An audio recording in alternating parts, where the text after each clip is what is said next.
നമസ്കാരം. Faith and belief നമ്മൾ ഒത്തിരി കേട്ടിട്ടുണ്ട്. ഇതിനെ പരസ്പരം അങ്ങോട്ടും ഇങ്ങോട്ടും ഉപയോഗിച്ചിട്ടുമുണ്ട്. പക്ഷേ ഇത് തമ്മിൽ വലിയ അന്തരമുണ്ടെന്നുള്ളത് പലർക്കും അറിഞ്ഞുകൂടും.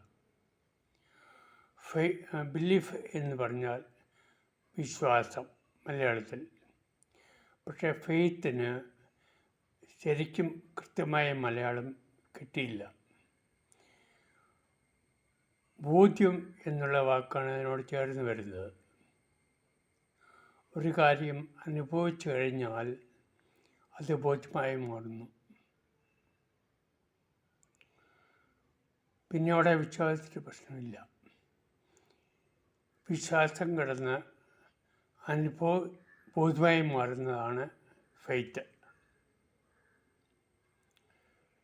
തത്വങ്ങളിലും മതങ്ങളിലും ആചാരങ്ങളിലും കുടുങ്ങിക്കിടക്കുന്നതാണ് വിശ്വാസം.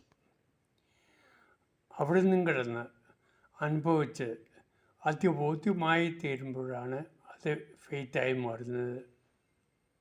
ഇതാണ് ഫെയ്ത്തും ബിലീഫും ഫെയ്ത്തും തമ്മിലുള്ള വ്യത്യാസം. ഇത് തമ്മിൽ വളരെ വ്യത്യാസമുണ്ട്, മനസ്സിലാക്കിയിരിക്കണം.